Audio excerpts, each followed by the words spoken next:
Amigas y amigos, ¿cuál es el balance de esta primera etapa de la agresión del presidente Obama contra Venezuela?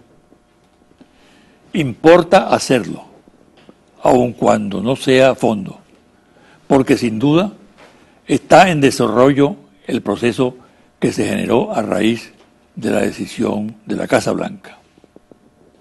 Pero veamos algunos aspectos.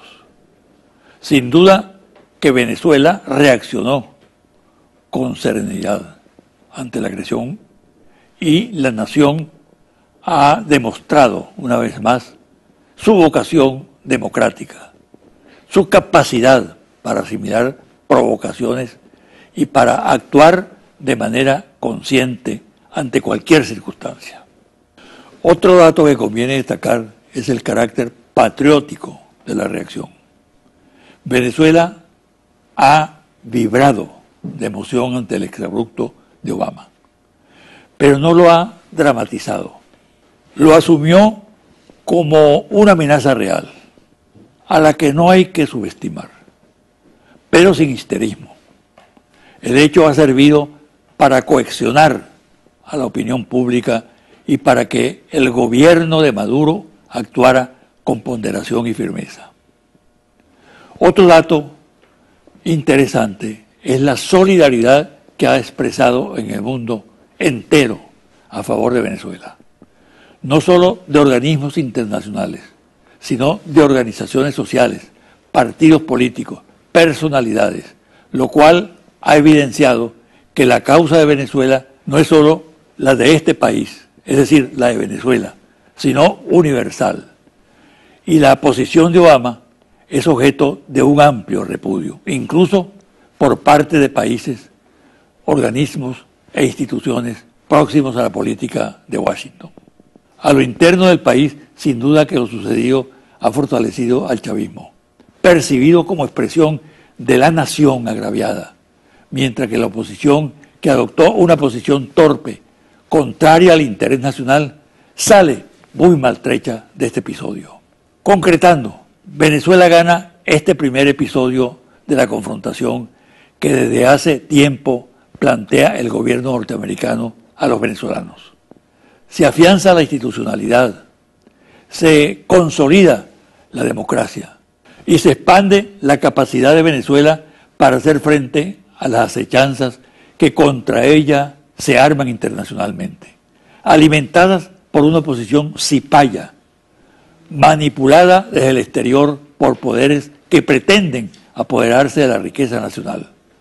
Hemos salido airosos en la primera fase de esta nueva y siniestra arremetida imperial, y seguramente que manteniendo la misma tónica de unidad nacional y de defensa de los valores patrios, el éxito definitivo está garantizado. Una pausa y al regreso converso con Hayman El-Trudy, ministro del Poder Popular para Transporte Terrestre de Venezuela.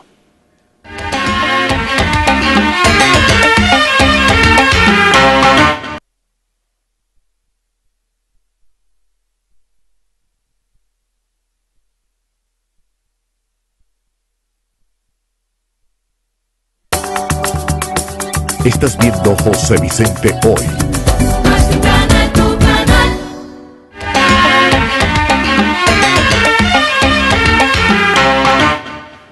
Hoy voy a conversar con Hayman El-Trudy, ministro de Obras Públicas y también presidente del Metro. Transporte de Obras Públicas. ¿Por qué Hayman El-Trudy? ¿Por qué está hoy aquí? Bienvenido. Muchas gracias a usted por la invitación. Siempre es un honor y un placer compartir con usted. Muchas gracias. Mira, ese cargo que tú ejerces,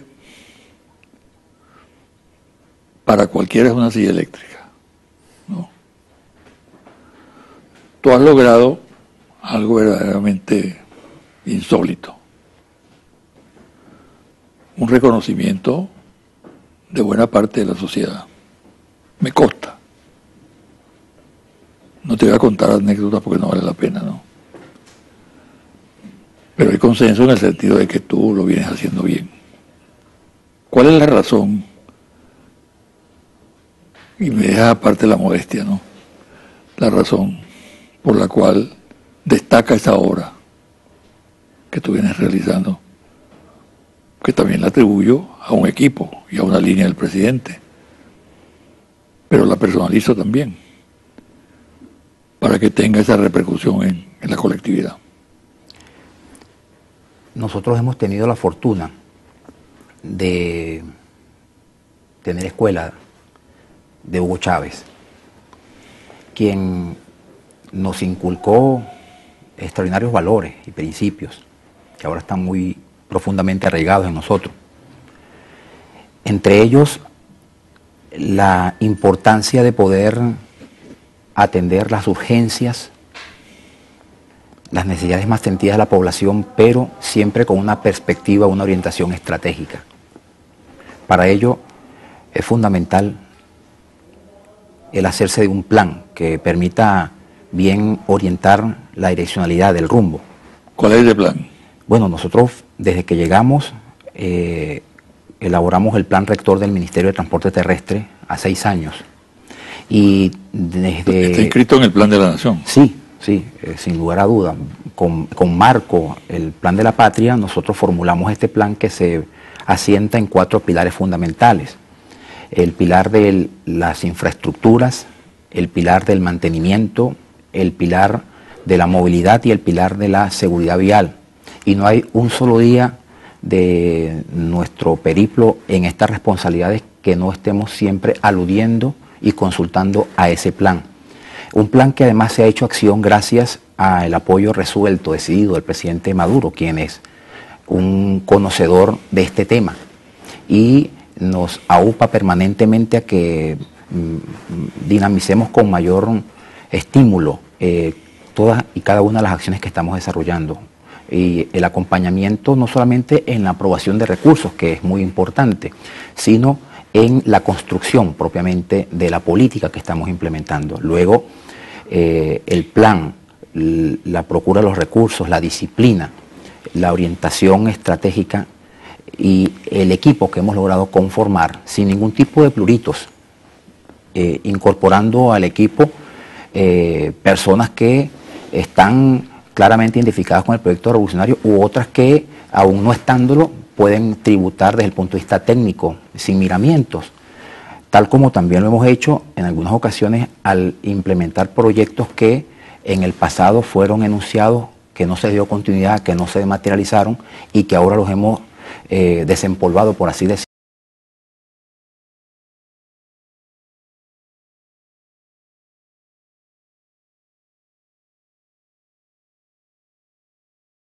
La satisfacción de las necesidades del pueblo, la procura de hacer obras en beneficio de las grandes mayorías nacionales para elevar la calidad de vida, para apostar al buen vivir. Mira, el problema del tránsito urbano, problema muy complejo, ¿no? Tengo la impresión de que la idea fuerza en tu gestión, en esa materia, es la movilidad. Es decir, tratar de que el ciudadano esté el tiempo menos posible en las famosas colas, pues. Y esa hora se siente aquí en Caracas. Hay que preguntar para la audiencia si esa obra también se repite en ciudades del interior. Pero háblame rápidamente de Caracas. Sí, el tema de la movilidad debe ser abordado por desde varias aristas. No existe una sola ecuación que permita por sí misma resolver el tema de las colas. Se trata entonces de la suma de soluciones integradas que permitan ir mitigando estructuralmente el fenómeno. ¿Cómo se explica eso? Bueno, hay que construir en las ciudades toda la trama vial necesaria, las avenidas, las autopistas, las calles que hacen falta. Es necesario también construir sistemas de transporte masivo. Es importante ordenar el transporte público para que la ciudad no esté caotizada. Y es importante, desde nuestra perspectiva también, intervenir puntualmente en una suerte de acupuntura urbana, así le hemos denominado, implementando soluciones viales que se ejecutan en poco tiempo, con bajo costo y que son efectivas y que además tienen detrás de sí una impronta científica estudiada que da cuenta de que lo que se hace a ciencia cierta va a funcionar. Nosotros en Caracas hemos construido ya 21 soluciones viales solo en Caracas y en todo el país más de 35.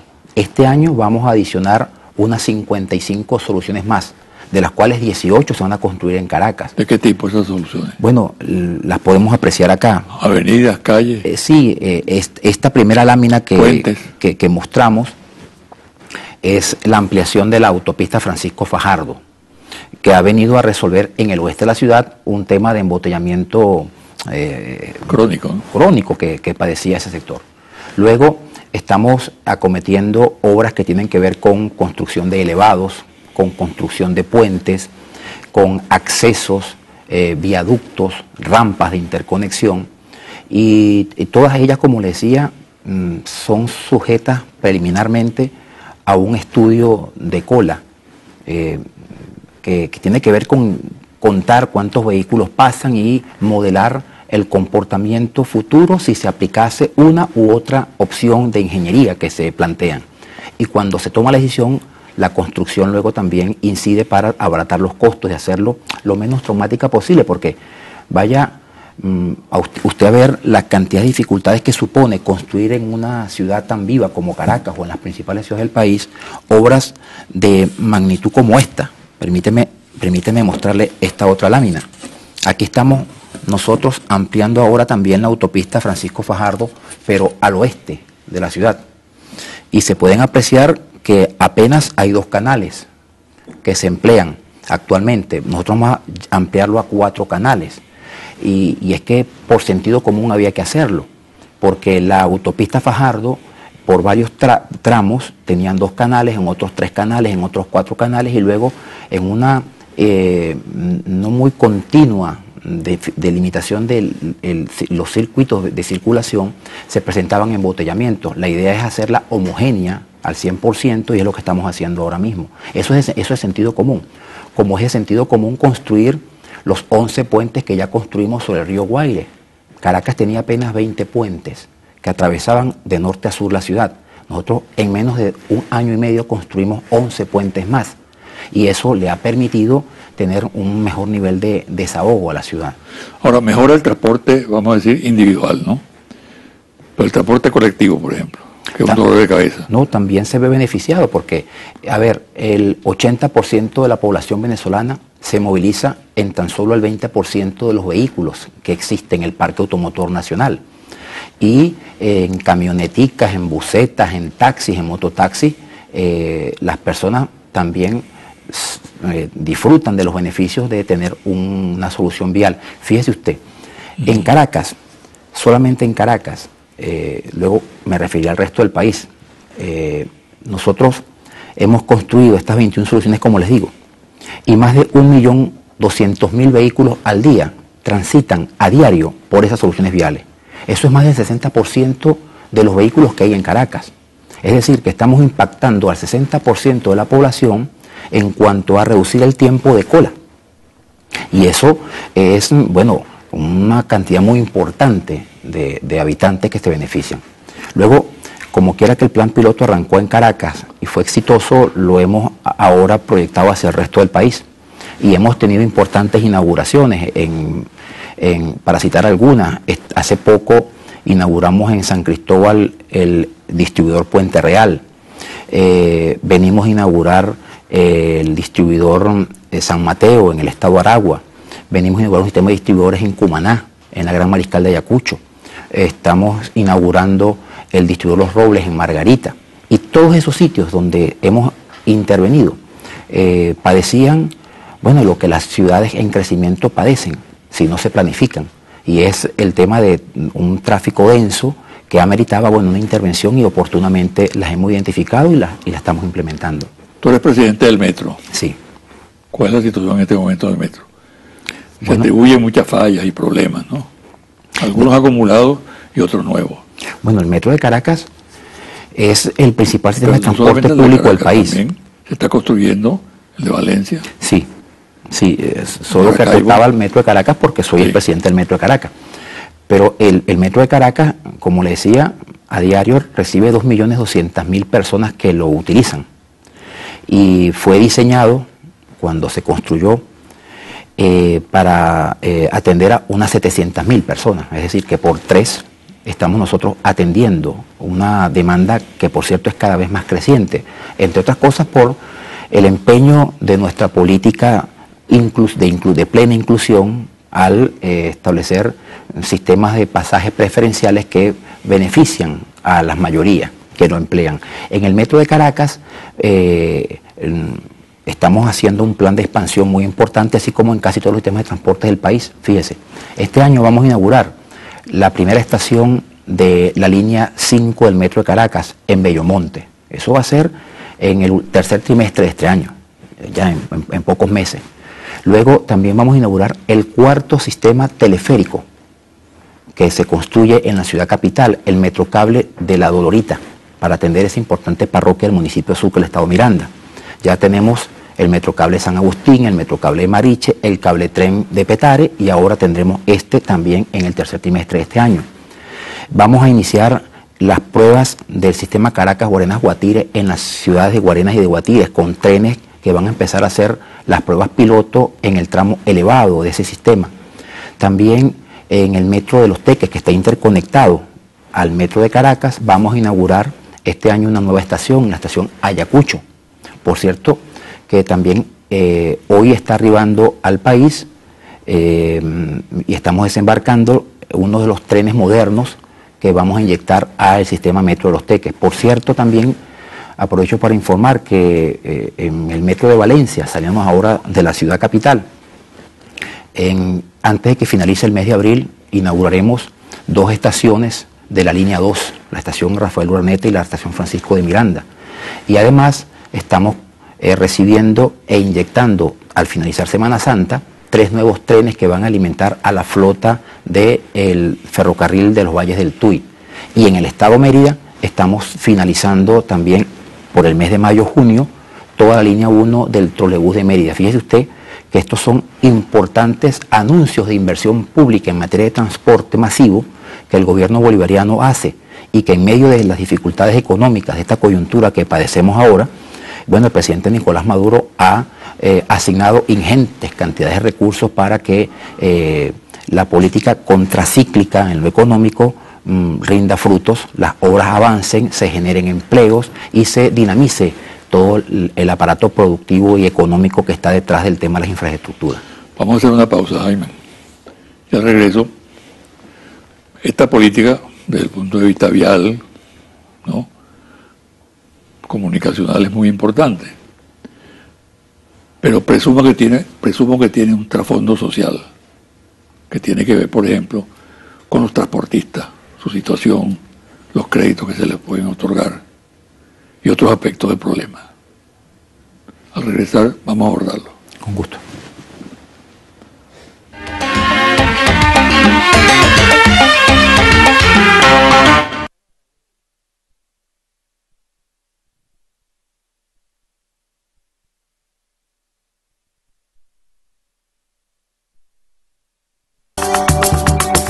Estás viendo José Vicente Hoy.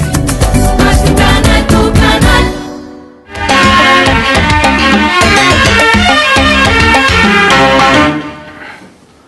Jaime, yo entiendo que esta no es una política solamente de vías, ¿no? Son muy importantes. Este trabajo que se está haciendo, puentes, vías, abrir oportunidades para que la gente transite con más comodidad y libertad. Sino que yo creo que hay un trasfondo social, ¿no? Por ejemplo, los transportistas, que son trabajadores insignes, ¿no? ¿Qué tipo de seguridad social tienen? ¿Cómo está el problema de las unidades? Si tienen crédito para adquirirlas, para mejorar el parque automotor. Sí. Usted sabe que por estos días, hace un año, con el presidente Nicolás Maduro, se dio el lanzamiento de la misión Transporte. Él, como conocedor profundo de la materia y sensibilizado como lo está, nos dio las directrices de lo que quería en la línea del legado del presidente Chávez, pues de seguir profundizando en el marco de las misiones y la política social. Y allí nosotros tuvimos oportunidad entonces también de establecer el marco conceptual, teórico, pero también de acción de lo que es hoy en día nuestra política de cara a ese sector. Y hicimos el censo con los transportistas, pero también hicimos el censo de las comunidades donde hay zonas oscuras, no atendidas en materia de transporte o con un sistema deficitario. Y a partir de ese censo, entonces comenzamos a activar distintas actuaciones. La primera de ellas, la que tiene que ver con el tema de la seguridad social, como usted lo indicaba. Históricamente ese sector ha sido muy relegado y al día de hoy ya entregamos recientemente las primeras 4.000 pensiones del Seguro Social, de un total de 40.000 que el presidente ha ofrecido, se entregarán este año en el marco de la misión Transporte. Luego también a los transportistas iniciamos un plan ambicioso de financiamiento con condiciones preferenciales de unidades de transporte. Vamos a entregar poco más de 1.200 unidades este año de transporte extraurbano, transporte urbano, autobuses pues. También 20.000 taxis, que ya se inició el proceso de asignación. Sin mencionar todo el tema de la atención al tema de sus repuestos. Y en lo que va de año de la misión Transporte, inauguramos 25 proveedorías de insumos y repuestos y este año duplicaremos ese número. En todos los estados hay una proveeduría que le vende a precio justo a los transportistas los insumos. Y más allá de la coyuntura específica de algunos insumos que eventualmente, porque dependen directamente del tema de las divisas, que no se puedan tener a disposición oportuna, esas proveedurías han venido atendiendo satisfactoriamente a la población del sector transporte. El pasaje estudiantil. Sí, fíjese, en esa línea, desde que estamos en estas funciones hace ya 2 años, no hemos dejado de cancelar un solo mes el subsidio al pasaje estudiantil, solamente para garantizar los compromisos del 2015 y 2016. El presidente Nicolás Maduro acaba de aprobar 8.400 millones de bolívares para continuar con esta política inclusiva a los estudiantes. Pero también en el marco de la misión Transporte hemos ideado los sistemas de transporte en tipo Metrobús, para decirlo medio coloquialmente, que ha sido llevado como experiencia exitosa al resto de las ciudades del país. Hoy en día nosotros movilizamos más de 1,5 millones de personas en 72 ciudades del país, con 35 sistemas tipo Metrobús que hemos creado en casi todas partes. No hay un solo estado donde no estén presentes estos sistemas. Y la meta que tenemos para el 2015, y lo vamos a lograr, es alcanzar al 2,5 millones de usuarios que vamos a atender. Solamente con este tipo de Metrobuses, pero además estamos construyendo sistemas de transporte masivo superficial tipo Bus Caracas o el tipo Transbarca, que son autobuses articulados muy grandes, 2 autobuses en uno, que movilizan 180 personas a la vez y que circulan por un canal exclusivo que posibilita que el traslado sea mucho más expedito. Bueno, ya inauguramos el Bus Caracas y el Transbarca en Barquisimeto. Al salir de Semana Santa vamos a inaugurar este nuevo sistema que está acá, en pantalla, el Transmaracay. Ya está listo en pruebas pilotos y próximo a inaugurarse. Y arrancamos la construcción de este sistema también en la ciudad de Barcelona, Puerto de la Cruz, y lo vamos a inaugurar este año. Arrancamos el de San Félix, Puerto Ordaz, y lo vamos a inaugurar este año. Y arrancamos el de Maracaibo, San Francisco, que también van a ser inaugurados este año. Son sistemas masivos que no tienen nada que envidiarle quizás a un metro, claro, porque movilizan grandes cantidades de personas de forma expedita. Un tema polémico, el precio de la gasolina, su incidencia en el transporte. Bueno, desde que el presidente abrió el debate nacional, han sido innumerables los espacios de diálogo que hemos propiciado. Y yo creo que no hay un solo sector de la sociedad que no se haya imbuido en este constructivo análisis de la situación y que haya aportado ideas. Todas las personas, en su gran mayoría, que son las más, han manifestado su disposición o están de acuerdo pues, en que se dé un ajuste, una adecuación del precio del combustible. Todos los sectores, y no solamente los con los que nos hemos nosotros entrevistado, transportistas, estudiantes, empresarios, etcétera, comerciantes, sino también las propias encuestas que han ido saliendo por allí dan cuenta de ello. Luego, el segundo factor a resaltar allí es que entre quienes dicen están a favor del incremento de la gasolina, que es la gran mayoría, la posición que casi al unísono se refiere en este sentido es que se haga de forma gradual, que no sea un incremento de una sola vez o de forma exabrupta. Y luego nosotros, mirando esta configuración de posible escenario, en todo caso le corresponde al presidente Nicolás Maduro tomar las decisiones y hacer los anuncios correspondientes, nosotros lo revisamos con el sector transporte, que es el sector que de forma directa claro, más se ve impactado. Y los transportistas nos han dicho, y aquí tengo, por cierto, traje para dejarlo claramente establecido, ¿no?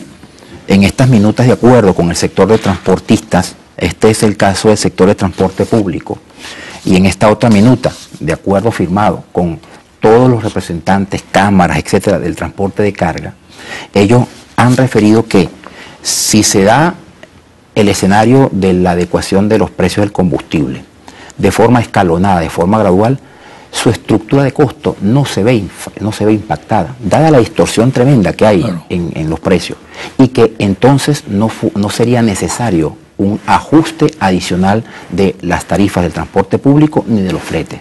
Y esto son muy buenas noticias, porque lo que está detrás del celofán ese de incertidumbres que gira en torno a un tema tabú como este, bueno, se despeja, se devela, porque el principal sector que alude esta posible adecuación ha dicho: yo no tengo por qué aumentar los precios, no tengo por qué aumentar las tarifas, no tengo por qué aumentar el flete.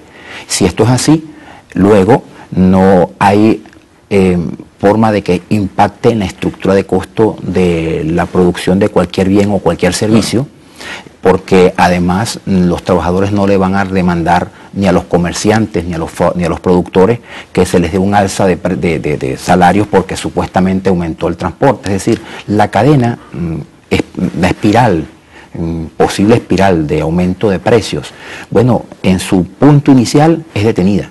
No hay motivos para que se dé, de tal suerte de que estas son, bueno, las primeras impresiones que hemos recibido del diálogo nacional que el presidente nos ha convocado. Va a comenzar la Semana Santa. ¿Qué previsiones se van a tomar? Se presume que habrá una gran movilización nacional. Sí, el pronóstico es que crezca significativamente en referencia a lo que fue el comportamiento en la Semana Santa del 2014, y para eso estamos preparados, tanto a nivel de los controles en los terminales terrestres, a nivel de los dispositivos de seguridad vial que se han implementado a lo largo de las vías. Las coordinaciones están hechas.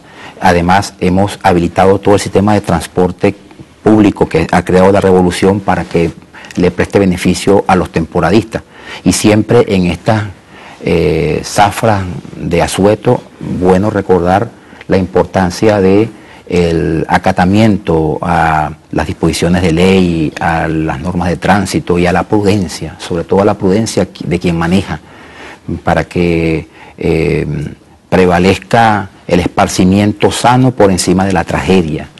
Y en este sentido somos unos empecinados en que las personas puedan plenamente ir al disfrute de sus merecidas vacaciones, breves vacaciones en Semana Santa, o su recogimiento espiritual en Semana Santa, y lo pueda hacer en sana paz y sobre todo preservando la vida. Mira, para concluir, Jaime, es muy importante la opinión que tú tengas, independientemente de que eres un funcionario del Estado, ¿no?, de la situación del país, qué salidas están planteadas y qué nivel de optimismo tienes tú con respecto a eso. Bueno, no es la primera ocasión en que en la historia contemporánea de Venezuela, de la República Bolivariana de Venezuela, nos corresponde vivir una situación coyuntural adversa en distintos frentes, como la que eventualmente estamos padeciendo el día de hoy, sobre todo en el marco económico, la agresión del imperialismo norteamericano, el empecinamiento de algunos sectores radicales de ultraderecha, de estimular violencia interna, etc.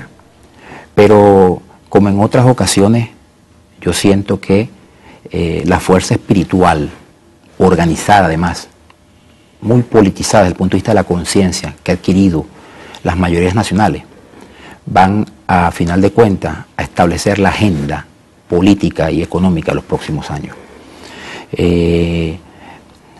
No será la agresión ni la violencia la que se adueñe de los espacios públicos de Venezuela. Será, sin lugar a duda, la reacción de las grandes mayorías a favor de la democracia genuina y de la defensa de sus ideales, independientemente de cuáles fueran los que van a prevalecer. Y este año tenemos delante de nosotros un escenario democrático que nos convoca y allí tendremos que seguir dirimiendo nuestras diferencias. Y de tal suerte de que yo estoy muy optimista, porque creo que a pesar de los asaltos sorpresivos, de las emboscadas y de las sinuosidades, de los atajos que pretenden algunos, la salida se ha venido dando de alguna manera de forma pacífica, y eso es un valor fundamental que tenemos que rescatar. Al igual que en el plano de lo económico, el país se despierta a una realidad, y es que es necesario la activación de las fuerzas productivas nacionales para poder hacernos de todos los bienes y los servicios que requerimos para satisfacer nuestras necesidades reales, no las inducidas. Y al respecto de eso, también quizás es la oportunidad histórica para dar un salto de conciencia en cuanto a que se debe de matizar la voracidad consumista de algunos bienes o productos que no se fabrican en el país, de tal manera de que esta es una oportunidad estelar para que se den los reacomodos internos y los agentes económicos que ya se habían ido amoldando a la circunstancia de depender de divisas dadas por el Estado para su actividad, bueno, tengan que, decidir, o se paralizan o se activan, se dinamizan en función de la producción nacional, con insumos locales, con apuesta a la capacidad creadora del pueblo venezolano, en el marco del respeto de todo lo que está establecido en nuestras leyes. Y prueba de ello es lo que hacemos nosotros en nuestro campo, en el sector de las infraestructuras. La mayoría de estas obras las ejecutan empresas privadas.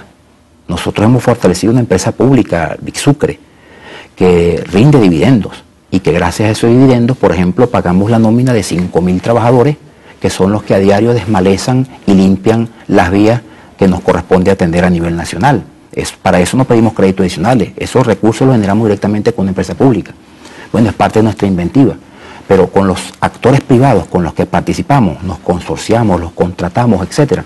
Bueno, lo que vemos en ellos es una enorme disposición a trabajar por el país, mucho orgullo nacional, mucho sentimiento patriótico, cuando, por ejemplo, algunos de ellos me dicen, mire, ministro, como nunca antes en la historia de este país se han construido vigas para colocar puentes, como en los últimos 2 años. O qué orgullo estar construyendo nosotros un puente binacional, tienditas allá entre Colombia y Venezuela, va a ser el puente más importante, lo vamos a inaugurar en el mes de agosto, construido con tecnología venezolana que nunca se había puesto en práctica en el país con, digamos, las capacidades nacionales. Eso está emanando, está aflorando las vetas y los manantiales más profundos de la genuina venezolanidad, y yo a eso apuesto y estoy convencido de que, apelando a ese sentimiento patriótico y a ese despertar de un pueblo vigorosamente unido en función de los objetivos nacionales, podremos sortear esta y cualquier otra dificultad. Participo de esa idea. Muchas gracias, ¿sabe? Suerte. Gracias, doctor. Una pausa y al regresar los confidenciales.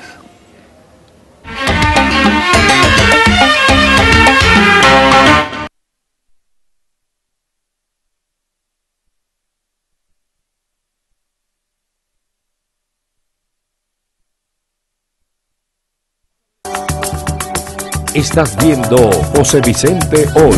Matucana, tu canal. Y ahora los confidenciales. La posición adoptada por el gobierno de Barack Obama contra Venezuela ha tenido, como era de presumir, efectos letales en la oposición venezolana. En primer lugar, un efecto sorpresa. No se imaginaba la dirección de la oposición que la Casa Blanca tomaría semejante decisión sin informar previamente a la MUD o a determinados factores o personalidades de la MUD, cuando menos a los más confiables para estar preparados. ¿Pero qué influyó en esa actitud del gobierno norteamericano? Por una parte, la desconfianza hacia el organismo unitario, hacia su composición heterogénea, que no garantiza la confidencialidad, y por otra parte, la certeza a la que han arribado analistas políticos en Washington, en el sentido de que la oposición venezolana ha perdido capacidad y actualmente atraviesa por una severa crisis organizativa y de liderazgo que obliga a adoptar decisiones en el norte sin tomar en cuenta sus puntos de vista. Consecuencia directa de lo sucedido es que se acrecienta la crisis en la oposición. A nivel de la cúpula ha habido fuertes discrepancias por la actitud de silencio o ambigüedad que se adoptó, lo cual permitió que el chavismo la acorralara y lograra avances favorables en la opinión pública. Sectores de oposición descontentos con lo ocurrido consideran que, sin extremar la crítica al gobierno de Obama, se debió cuestionar el decreto ley presidencial norteamericano que abrió muchos flancos vulnerables hábilmente aprovechados por el presidente Maduro. El chavismo ha sido el gran ganador, fortaleció su unidad interna, tomó la iniciativa política, copó prácticamente las calles, mientras la oposición desaparecía y potenció al hacer realidad el binomio Pueblo-Fuerza Armada Nacional Bolivariana. Del episodio insurge como fuerza activa militante el poder comunal. La guerra informativa contra Venezuela se intensifica dados los soportes económicos y financieros que tiene. Así, por ejemplo, a través de la multinacional española Grupo Vocento, se realiza parte de la actividad proveniente de España y con participación del gobierno de Rajoy. El vínculo del Grupo Vocento con el Banco Bilbao Vizcaya Argentaria, S.A., BBVA, y con empresas de noticias ABC, el BBVA está representado específicamente en Venezuela por el Banco Provincial. ¿Cuál es la razón por la que en el papel y en los números Venezuela, con solo 30 millones de habitantes, consume más medicinas y artículos médicos que Brasil y que México? La explicación, señalan quienes manejan la información, está en las compras excesivas que realiza el Estado venezolano, que además no explica la escasez existente, de las que se benefician empresas de maletín e importadores que reciben dólares a 6.30 y luego los desvían para otros fines. Confidencial al cierre. Monitor País, Interlace, confidencial al cierre, reporte ejecutivo, ficha técnica. 1.200 entrevistas en todo el país del 14 al 18 de marzo 2015. Resultados. Clima socioemocional. ¿Cómo se siente el venezolano hoy?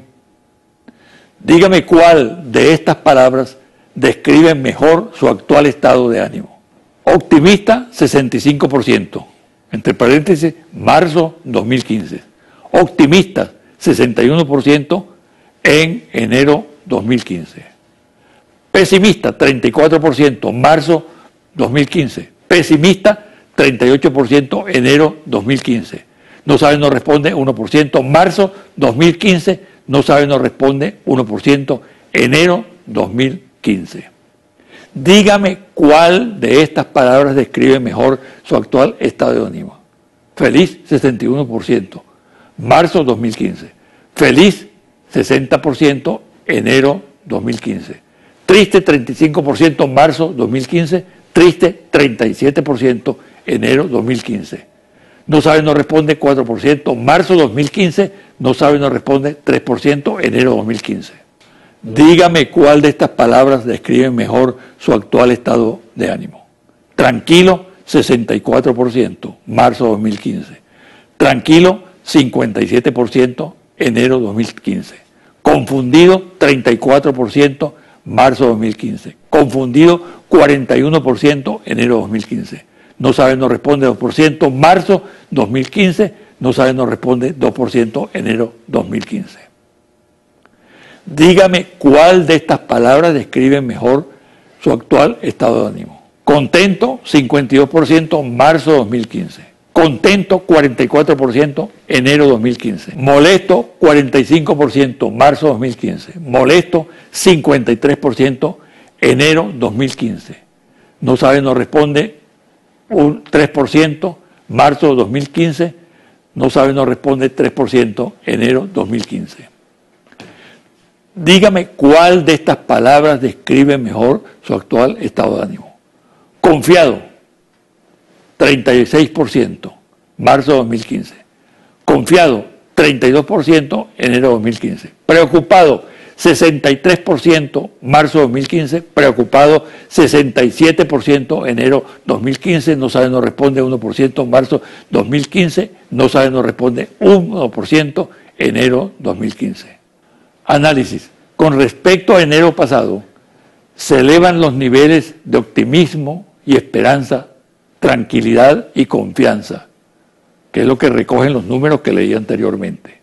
De la misma manera, disminuyen los niveles de preocupación y molestia. Un sector importante de la sociedad venezolana está percibiendo un gobierno unido, cohesionado, trabajando para resolver los problemas. El chavismo ha recuperado las expectativas positivas y la esperanza. Hoy cuentan con argumentos y banderas para enfrentar el discurso del pesimismo y del fatalismo. Sin duda alguna, los venezolanos no están buscando un culpable, esperan y aspiran respuestas y resultados, sobre todo con relación al desempeño económico de la revolución bolivariana. Los venezolanos están apostando a la paz, el orden y el bienestar. Rechazan la violencia y el caos. Hasta aquí el programa de hoy. Me despido hasta el próximo domingo por su canal Televen.